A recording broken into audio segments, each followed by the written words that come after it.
الحمد لله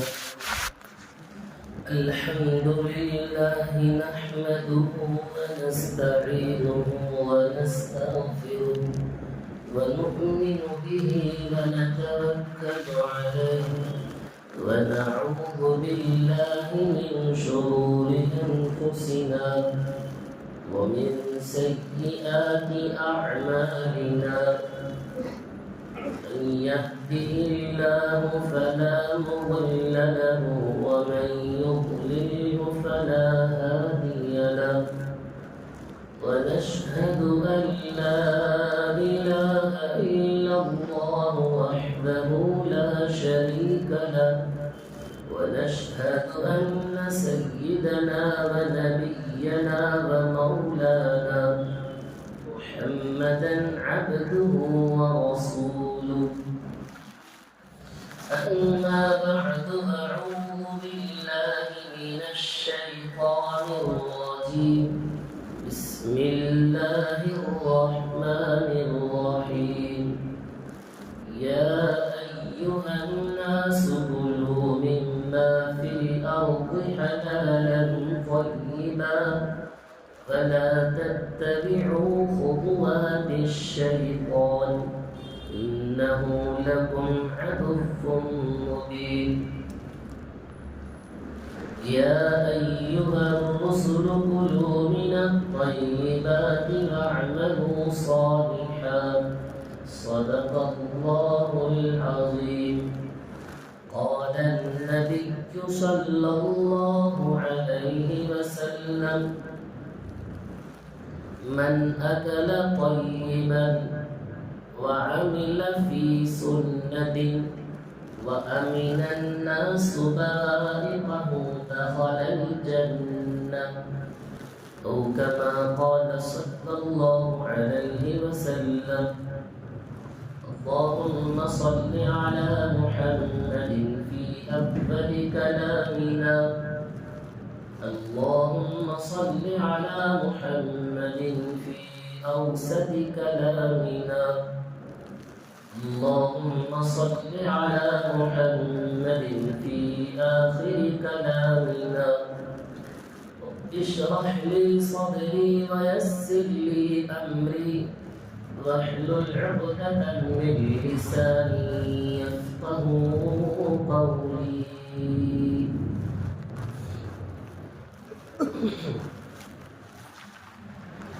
تمام تعریفیں اللہ رب العزت کے لیے سزاوار ہے، لائق تحسین ہے کہ وہ ذات جس نے مجھے اور آپ کو اشرف المخلوقات بنایا، اور اللہ نے پورے کائنات کو، زمین، آسمان، چاند، ستارے، ہر ایک کو جس نے اپنی قدرت سے بنایا، لاکھوں اور کروڑوں مرتبہ درود و سلام ہو حضرت محمد مصطفیٰ صلی اللہ علیہ وسلم کے ذات اقدس کے لیے۔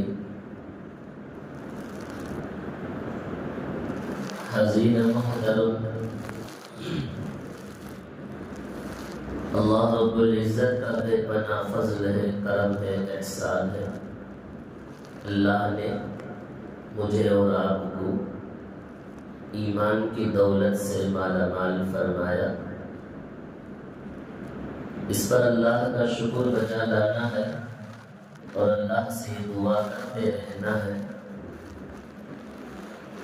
کہ اللہ مجھے اور آپ کو ایمان کی حالت میں زندگی نصیب فرما اور ایمان کی حالت میں اللہ تعالیٰ موت عطا فرمائے۔ حضرت محترم، معزز سامعین کرام، ہم سب کو ایک دن مرنا ہے، اس دنیا سے جانا ہے، اس دنیا کو چھوڑنا ہے۔ اب سوال یہ پیدا ہوتا ہے کہ انسان مرنے کے بعد کہاں جاتا ہے؟ اس دنیا میں بہت سارے مذاہب ہیں، ہر مذہب والوں کا تصور اور عقیدہ الگ الگ ہے، مگر اسلام نے اپنے ماننے والوں کو یہ کہا ہے کہ انسان مرنے کے بعد ایک اور دوسری دنیا کی طرف منتقل ہوتا ہے، اور اس دنیا میں دو جگہیں ہیں جہاں اس کا ٹھکانہ ہوگا۔ ایک وہ جگہ جو جنت ہے، ایک وہ جگہ جو جہنم ہے۔ عجیب بات یہ ہے، اس دنیا میں جتنے بھی لوگ بسے ہیں، ہم اور آپ، اللہ کے یہاں ہم سب کے لیے دو سیٹیں مقرر ہیں، ایک جنت والی سیٹ اور ایک جہنم والی سیٹ۔ اب انسان کو اختیار ہے، وہ ان دونوں میں سے جو سی سیٹ کو چاہے اپنے لیے اپنا لے، یا جو سی سیٹ کو چاہے اپنے لیے ہٹا لے اللہ سے مانگ کر۔ اگر یوں کہیں ان دونوں میں سے جو سی سیٹ کو اپنے لیے کنفرم کر لے اور ان میں سے کسی ایک سیٹ کو اپنے لیے کینسل کرے، اللہ سے دعا ہے کہ اللہ تعالی ہمیں جنت کی نعمت سے مالا مال فرمائے۔ حضرت محترم، جنت والی سیٹ اگر اپنے لیے کنفرم کرنا ہے تو اس کے لیے دعا ضروری نہیں، چاہت اور خواہشات، محبت یہ کام نہیں آئے گا، مگر اس کے لیے انسان دنیاوی زندگی میں چند کام کرنے پڑیں گے۔ عمل کیا بھی نہیں، صرف بیٹھ کر اللہ جنت دے دے، جنت دے دے، جنت کی نعمت سے مالا مال کر دے، نہ نماز، نہ روزہ، نہ زکات، کوئی نیک کام جی اگر کوئی نہیں، صرف بیٹھ کر جنت کی طلب کرتے رہے، جنت کی خواہش، اللہ مجھے جنت کی عالی مقام نصیب فرما دے، جس طرح میں میت کو دعا کرتے ہیں اللہ ان کو جنت میں اعلیٰ مقام عطا کر دے، دعاؤں سے، خواہشات سے، تمنا سے نہیں، دنیاوی زندگی میں چند کام کرنے سے وہ جنت والی سیٹ کنفرم ہوگی۔ کیا کام ہے؟ تو کون کون سے کام کرنے پڑیں گے جنت میں جانے کے لیے؟ کوئی لمبی فہرست نہیں ہے، صرف 3 کام کرنا ہے۔ ان 3 کام کرنے سے اللہ تعالی جنت والی سیٹ کو اپنے لیے کنفرم کرے گا اور جہنم والی سیٹ اپنے لیے کینسل ہو جائے گا۔ نماز، روزہ، زکوٰۃ، حج، یہاں اس کا تذکرہ نہیں۔ نماز کو پڑھنا ہم سب کے لیے ضروری فرض ہے، روزہ رکھنا بھی، زکوٰۃ، حج کا دینا مالدار کے لیے ضروری فرض ہے، مگر یہاں اس کا تذکرہ نہیں۔ نماز، روزہ، زکوٰۃ، حج کے ساتھ ساتھ 3 کام کرنا ہے۔ یہ 3 کام اگر کریں گے تو یہ نماز، روزہ، زکوٰۃ، حج قبول ہوگا، ورنہ قبول نہیں ہوگا۔ اب یہ 3 کام کریں گے تو ہی یہ عمل قبول، اگر یہ 3 نہ ہوا تو وہ قبول نہیں۔ اب نماز بھی قبول ہونا ہے، روزہ، زکوٰۃ، حج بھی قبول ہونا ہے، تو اس کے لیے 3 کام کرنا ضروری ہے۔ بہترین اللہ کے نبی صلی اللہ علیہ وسلم کی ایک شاندار حدیث پر میری نگاہ پڑی، اس کا مطالعہ کیا، دیکھا، واقعتاً بہت ضروری ہے۔ یہ 3 کام ہمارے لیے بہت ضروری ہے۔ کیا کیا ہے 3 کام؟ سنیے۔ اللہ کے نبی صلی اللہ علیہ وسلم فرماتے ہیں کہ من اکل طیبا، جو کوئی حلال رزق کھائے، نمبر 1 نمبر 2 وَعَمِلَ مِن سُنَّتٍ، جو کوئی سنت پر عمل کرے، وَأَمِنَ النَّاسُ بَوَائِقَهُ، اور لوگ دوسروں کے تکلیف سے محفوظ ہے، کسی کو تکلیف نہیں دینا۔ 3 چیزیں ہیں، یہ 3 چیزوں پر اگر عمل ہوگا انشاءاللہ نماز، روزہ، زکوٰۃ، حج یہ اللہ کے یہاں قبول۔ اب 3 باتیں انشاءاللہ سنیں گے جب تک وقت ہے، مگر سب سے پہلے اس بات کا عہد کرنا ہوگا مجھے اور آپ۔ عہد کیا کرنا ہے؟ عہد یہ کرنا ہے اللہ تعالیٰ نے جب تک ہمیں زندہ رکھا ہے تب تک اس زبان کو، اس پیٹ کو حرام لقمے سے بچا کر رکھیں گے۔ اس بات کا عہد کرنا ہوگا، زبان کو اور پیٹ کو، میری کمائی کو حرام چیزوں سے بچا کر رکھنا۔ کمائی حلال ہو جی، کھانا حلال ہو، پینا اور پہننا حلال ہو، تو انشاءاللہ اللہ تعالیٰ اس کے برکت سے نماز، روزہ، زکوٰۃ، حج قبول ہوگا۔ اگر کھانا اور پہننا حرام ہو، پڑھی جانے والی نماز اللہ کے یہاں قبول نہیں ہے۔ حرام چیزوں سے کھا کر روزہ رکھا، وہ روزہ اللہ کے یہاں قبول نہیں ہے۔ جی، حرام مال کو اللہ کے راہ میں زکوٰۃ صدقہ دیا، وہ اللہ کو قبول نہیں ہے۔ حرام مال سے حج اور عمرہ کیا، وہ حج اور عمرہ اسی کے اوپر مار دیا جائے گا، یہ قبول نہیں ہے۔ تو معلوم ہوا حلال چیزیں نماز کے اندر روحانیت، عبادت میں روحانیت پیدا کرتی ہے۔ حاضرین محترم، کمائی جیسا بھی ہو حلال کمانا ہے۔ آج پوری دنیا میں مسلمانوں کے کاروبار کو حرام کاروبار کرانے پر بڑا مجبور کیا جا رہا ہے۔ ان کی کمائی میں حرام مال کو لگانے کی کوشش کی جا رہی ہے۔ اللہ معاف فرمائے، آج ماحول اور معاشرے پر اگر نگاہ دوڑائی جائے تو سودی کاروبار اور سودی لین دین اتنا بڑھ گیا ہے۔ یاد رکھیں، اللہ کے نبی صلی اللہ علیہ وسلم نے فرمایا کہ سود لینے والا، سود دینے والا، اس پر کھڑ کر گواہی دینے والا، اس میں لکھنے والا، لعنت اللہ علیہ، اس پر اللہ کی لعنت۔ اب مسلمانوں کے کاروبار میں یہ لوگ زبردستی کسی نہ کسی طریقے سے، اب کوئی بھی آدمی کسی بھی چیز کو لینا چاہتا ہے تو اس کے پاس ایک قرض حسنہ کے طور پر دینے کے لیے کوئی مالی تعاون کرنے اس کے پاس کوئی نہیں ہوتا، تو انسان کیا کرتا ہے؟ اپنے کاروبار کو مزید بڑھانے کے لیے سودی لین دین کرتا ہے، اور یہاں کماؤ، اس پیسے کو اٹھاؤ، سود والے کو دے دے چلو۔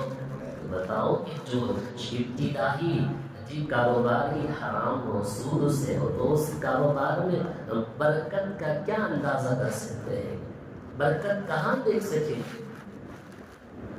مگر ایک بات اور کریں، آج بہت سارے مسجدوں سے دور، نمازوں سے دور، مسجد کی طرف توجہ بھی نہیں دیا جا رہا ہے۔ وجہ کیا ہے؟ کہیں ایسا تو نہیں کہ کمائی اللہ نہ کرے، کمائی میں کچھ مشتبہ مال مل گیا ہو یا کوئی حرام مال مل گیا ہو جس کی نحوست سے اللہ تعالیٰ اس کو مسجد کو آنے کی توفیق کو چھین لیا ہو، سجدے کی توفیق اس سے چھین لیا گیا ہو؟ کیوں مسجد سے دور ہے؟ نماز سے کیوں دور ہے؟ وجہ کیا ہے؟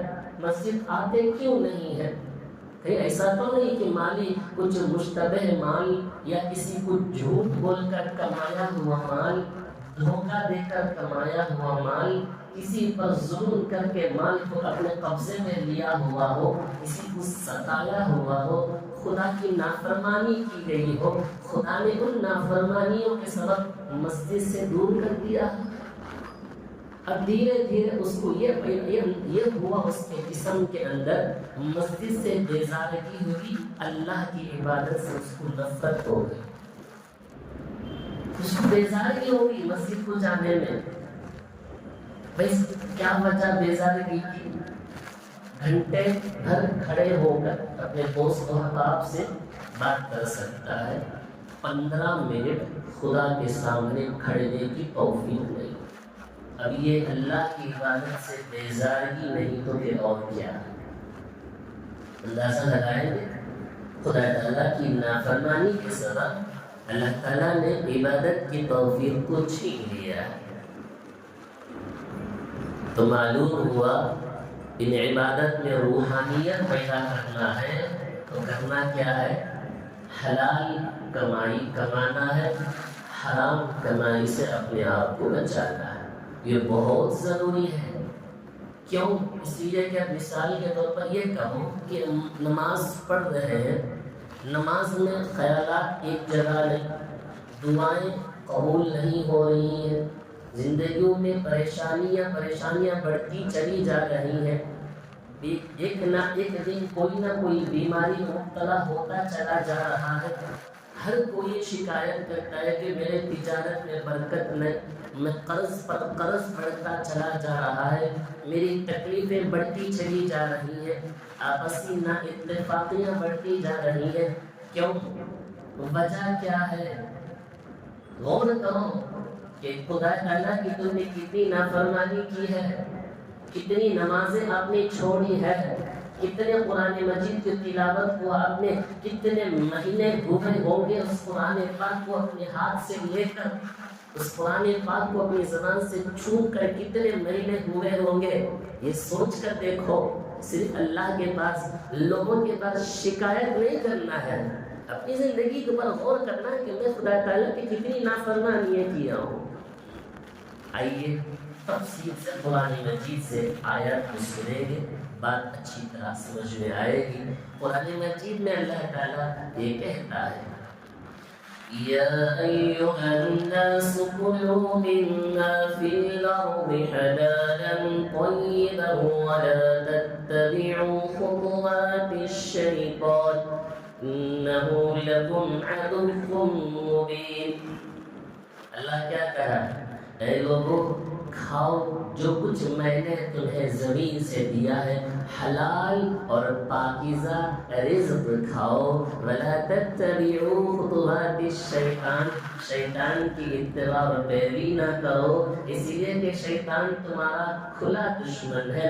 تم شیطان کے وسوسے میں، شیطان کے جال میں پھنس کر، اس کی بات کو مان کر اگر عمل کرو گے، تمہیں تجارت میں، کمانے میں شیطان وسوسہ ڈالے گا، یہ پیسہ تھوڑا ہے، اس میں کیا ملے گا، سامنے والے کو دھوکہ دے کر اور مزید اس ہڑپ کر کھاؤ، پیسہ زیادہ ملے گا، حرام سے کھاؤ، تمام چیزیں سودی لین دین کر لو، پیسہ زیادہ ملے گا، شیطان تمہیں گناہ کی جانب وسوسہ ڈالے گا۔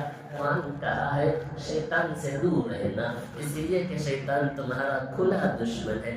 یہ تو اللہ نے ایمان والے لوگوں سے کہا۔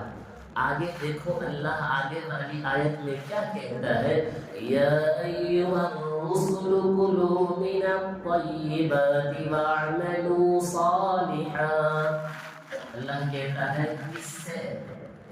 پیغمبروں سے، انبیاء علیہ السلام سے، انبیاء علیہ السلام سے، نبیوں سے اللہ کہتا ہے، کیا کہتا ہے؟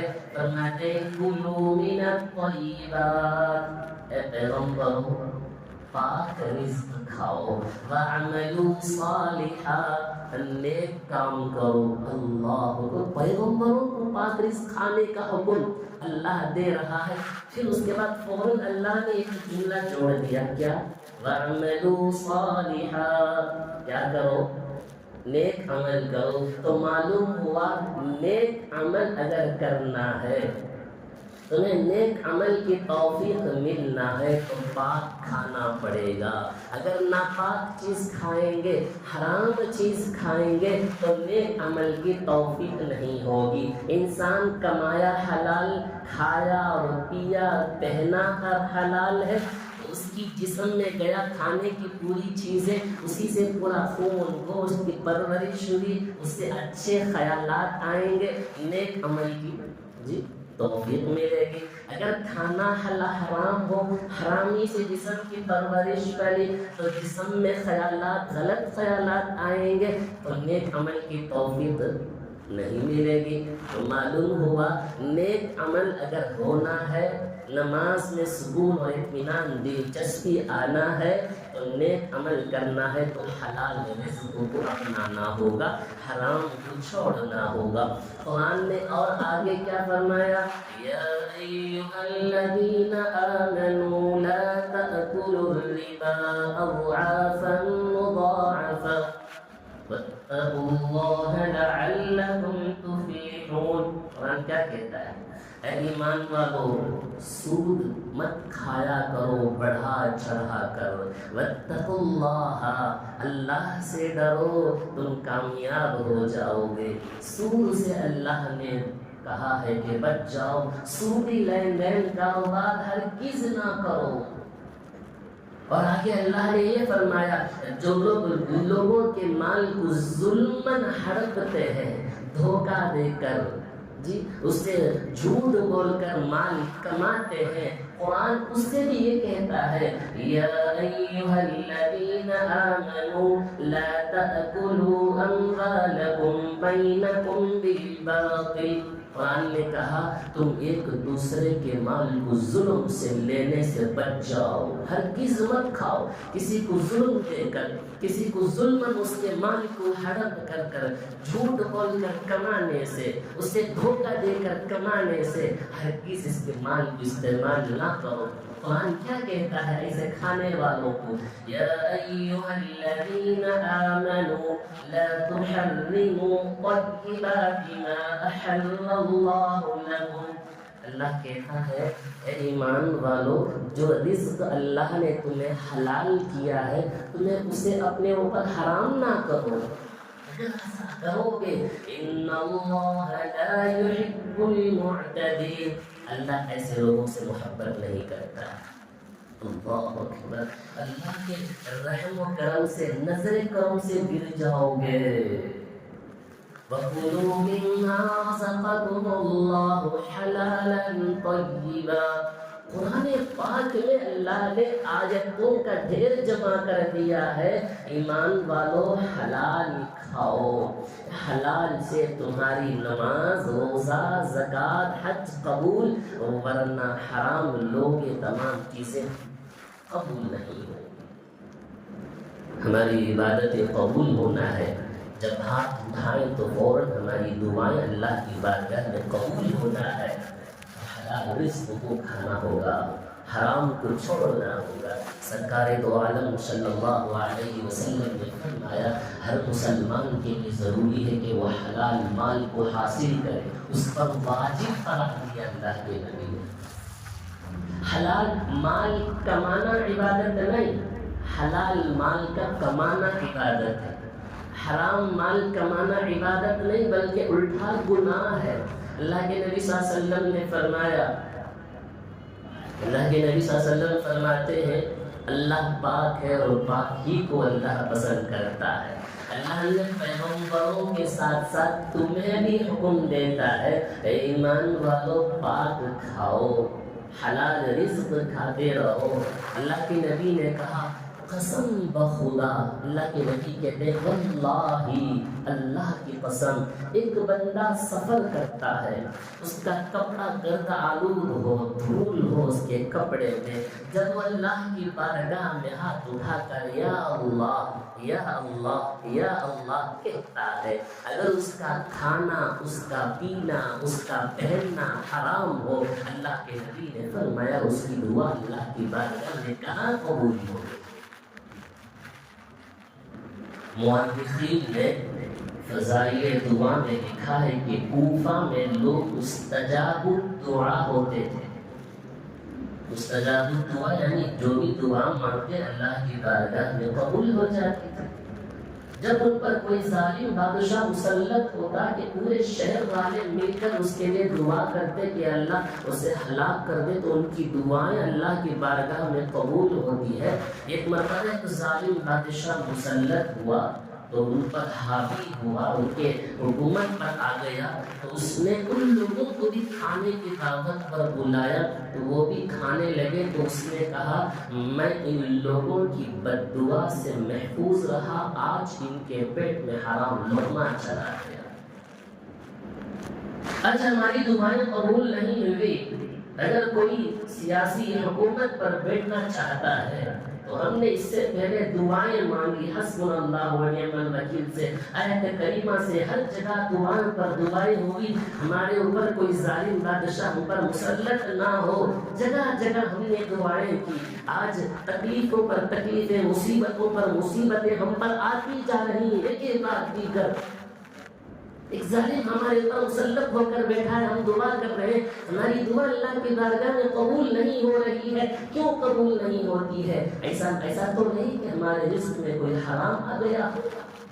کیوں دعا قبول نہیں ہوتی ہے؟ کیا نافرمانی کر دی ہم اللہ تعالیٰ کی؟ اللہ نے کہا نا جب تک تم اپنے آپ کو نہیں بدلو گے تو میں اس حالات کو, دنیا کے حالات کو میں نہیں بدلوں گا. سب سے پہلے تم اپنے اعمال کو, اپنے کردار کو, اپنے رزق کو بدلو, اعمال کو سدھارو, نافرمانیوں سے اپنے آپ کو بچائے رکھو, حلال رزق کھاؤ. اس کے بعد دعا کے ہاتھ اٹھا کر دیکھو دعائیں قبول کیوں نہیں ہوتی اللہ کی بارگاہ میں. ہم دعا کے لیے کب آگے بڑھتے ہیں معلوم ہے؟ جب کبھی تکلیف ہوئی تو 2 رکعت مسجد کے لیے, جب تکلیف دور ہوئی مسجد سے باہر. گھر میں کوئی بیمار ہوئے دعا کی درخواست, مسجد میں حاضری. گھر میں کوئی انتقال ہوئے تو مسجد میں چند دن کے لیے حاضری. عمرے کے لیے گئے تو چند دن کے لیے حاضری. اللہ نے یہی فرمایا تھا کہ چند دن کے لیے مسجد آ جاؤ. صحت میں مجھے یاد کرو, بیماری میں مجھے یاد کرو, مالداری میں مجھے یاد کرو, غربت میں مجھے یاد کرو, ہر وقت میں مجھے یاد کرو. ہم نے ضرورت کے موقع پر خدا کو یاد کیا, خدا نے بھی ہماری ضرورت کو دیکھا. یہ بندہ تو یہ ضرورت کے لیے نہیں آیا ہے, مجبوری کے لیے نہیں آیا, اپنی ضرورت لے کر میرے پاس آیا. اللہ ضرورت کے لیے بیٹھا نہیں ہے. اللہ دیکھتا ہے کہ میرے بندے کے اندر کتنا فرق ہے, کتنا مجھ سے مانگتا ہے. ہم نے ضرورت کے تحت مانگ لیا اللہ سے. جب مجبوری آئے ہاتھ پھیلا دیے. اللہ اکبر. ایسا نہیں. حضرت سعد بن ابی وقاص رضی اللہ عنہ کتنے بڑے صحابی اللہ کے نبی کے پاس گئے. کہا یا رسول اللہ آپ میرے لیے دعا کر دیجیے کہ میں مستجاب الدعوات ہو جاؤں. اللہ کے نبی کا جواب کیا ہو سکتا ہے؟ اگر اللہ کے نبی چاہتے تو کہتے کہ چلو آج سے تمہاری دعا قبول. یہ کہہ سکتے تھے اللہ کے نبی, مگر اللہ کے نبی نے ہم سب کو تعلیم دیا. کہا صاحب ایک بات یاد رکھنا, تمہاری ہر دعا اگر قبول ہونا ہے, تمہاری ہر دعا اگر قبول ہونا ہے, اللہ کے نبی نے کہا تمہارے اس زبان کو, پیٹ کو حرام لقمے سے بچا کر رکھو, تمہاری دعائیں قبول ہو جائیں. آگے اللہ کے نبی نے پھر کیا فرمایا حدیث میں, اگر کوئی بندہ ایک لقمہ بھی حرام کا اپنے پیٹ میں لیتا ہے تو 40 دن تک اس کی عبادت اللہ کے یہاں مقبول نہیں ہے. حرام رزق کھانے والا اس کا بدلہ اللہ کے پاس سوائے جہنم کے اور کچھ نہیں. دعائیں قبول نہیں ہماری. کیوں روتے تڑپتے دعاؤں کی درخواست کرتے ہیں, بیماری کی, صحت کی. تو دعائیں اگر قبول ہونا ہے, اس حدیث سے کیا معلوم ہوا, اپنے اعمال کو درست کرو, گناہوں سے بچو اور حرام رزق سے بچو, حلال رزق استعمال کرو. اللہ کے نبی صلی اللہ علیہ وسلم نے فرمایا اگر کوئی آدمی 10 درہم کا ایک کپڑا لیا, اس کپڑے میں سے اگر 1 درہم کا بھی, ایک دھاگا بھی اگر اس کے کپڑے کا ایک حلال حرام کا ہو, تو اللہ کے نبی نے فرمایا جب تک وہ کپڑا اس کے جسم میں ہوگا تب تک اس کی نماز بھی قبول نہیں. سمجھ لیتے ہیں یہاں کرنے والے ذرا غور کرنا کہ میری تجارت کیسی ہے، میں کیسے کما رہا ہوں، جھوٹ بول کر نہیں، کسی کو دھوکہ دے کر نہیں۔ حضرت امام ابو حنیفہ رحمۃ اللہ علیہ، حافظ ابن حجر مکی رحمۃ اللہ علیہ، امام ابو حنیفہ کا ایک واقعہ بیان کرتے ہیں۔ فرماتے امام ابو حنیفہ رحمۃ اللہ علیہ کپڑے کے بڑے تاجر تھے۔ کہتے ہیں کہ میں نے ایک کپڑا میرے ایک شریک کو، میرے ایک ساتھی کو دیا اور کہا کہ اس کپڑے میں ایک عیب ہے، کچھ کمی ہے۔ تو اس آدمی کو حضرت امام صاحب نے دیا، اس نے کسی اور کو بیچا اور سامنے والے کو وہ آدمی نے اس کپڑے کے اندر کے عیب کو بتائے بغیر بیچ دیا۔ اللہ کے نبی نے کہا تاجر، تجارت کرنے والے، جس کپڑے میں جس چیز میں اگر کوئی عیب ہے تو عیب کو بتاؤ، بتائے بغیر چھپا کر بیچنا یہ دھوکہ ہے۔ امام صاحب کو معلوم ہوا کہ اس نے اس کپڑے میں عیب کو بتائے بغیر بیچا۔ امام صاحب رحمۃ اللہ علیہ کو معلوم ہوا تو انہوں نے اس کپڑے کو جتنی قیمت میں بیچا اس کی پوری قیمت انہوں نے اللہ کی راہ میں صدقہ کیا۔ فرماتے 3000 درہم سے کچھ اور زیادہ تھا۔ فرماتے ایک مشتبہ مال بھی، شک و شبہ کا ایک پیسہ بھی میں لینا میرے لیے میں گوارا نہیں کرتا۔ جی حرام مال سے اپنے آپ کو بچائے رکھنا ہے۔ اللہ کے نبی صلی اللہ علیہ وسلم نے فرمایا لا تزول قدم بنی آدم عند اللہ یوم القیامہ حتی یسأل عن خمس، قیامت کے دن اللہ کے سامنے بندہ کھڑا ہوگا، اللہ اس سے 5 سوال کرے گا، اس سے پہلے اس کے قدم وہاں سے نہیں ہٹیں گے۔ نمبر 1 پوچھا جائے گا حتی یسأل عن عمرہ فیما افنا، پوچھا جائے گا تیرے عمر کے بارے میں، بتا کہ میں نے تجھے عمر دیا 20 30 50 60 70 سال کی، میں نے تجھے عمر دیا، بتا کہ تو نے اس عمر کو جائز اور ناجائز کام میں خرچ کیا تھا یا ناجائز کام میں خرچ کیا تھا، میرے فرما برداری میں اعمال میں خرچ کیا یا میری نافرمانی میں تو نے اپنے عمر کو خرچ کیا۔ اللہ سے سوال ہوگا۔ پھر اس کے بعد اللہ کے پاس یہ نہیں پوچھا جائے گا کہ تو نے مال کہاں سے کمایا اور کہاں خرچ کیا، حلال کمایا ہے یا حرام کمایا ہے یا حرام جگہ میں خرچ کیا ہے، اللہ پوچھے گا۔ یاد رکھنا اگر اس سوال کا جواب دینے کی ہمت ہے، اپنے زندگی کو خدا کے فرمان کے مطابق اپنی زندگی گزارو۔ اگر جواب دینے کی ہمت نہیں میں جیسا چاہے ایسے ہی جی لوں گا، مجھے سوال کا جواب وہاں کیا دینا ہے، جیسے کہ دنیا میں کہتے ہیں کون کیا کر لیتا دیکھا جائے گا، خدا کی دربار میں وہ سب ہرگز نہیں چلے گا۔ جوانی اللہ دیا ہے، یہ بھی سوال ہوگا، میں نے تجھے جوانی دیا، بتا کہ تو نے اس جوانی کو گناہ میں خرچ کیا ہے، میری فرما برداری میں خرچ کیا ہے۔ اللہ سے پوچھا جائے گا، کیا جواب دیں گے؟ پوری زندگی نافرمانیوں میں گزار کر چلے گئے تو خدا کے پاس کیا جواب دیں گے؟ کیا جواب ہوگا ہمارے پاس؟ قدم ہرگز نہیں ہٹ سکے گا قیامت کے دن جب تک ان چیزوں کا سوال کا جواب اللہ کے پاس نہیں دیتے۔ تو حرام مال کو ہرگز ہاتھ نہ لگانا۔ امام سفیان ثوری رحمۃ اللہ علیہ نے ایسا جملہ استعمال کیا، فرماتے ہیں جو کوئی آدمی حرام مال کما کر اس کو اللہ کے راہ میں خرچ کرتا ہے وہ ایسا ہے جیسا کہ اپنی گندے کپڑے کو پیشاب سے دھوئے۔ جس طرح ایک پاک کپڑے کو دھونے کے لیے پاک پانی کا ہونا ضروری ہے، اسی طرح ہمارے گناہوں کے کفارے کے لیے حلال مال کا ہونا ضروری ہے۔ حلال مال کا ہونا ضروری ہے۔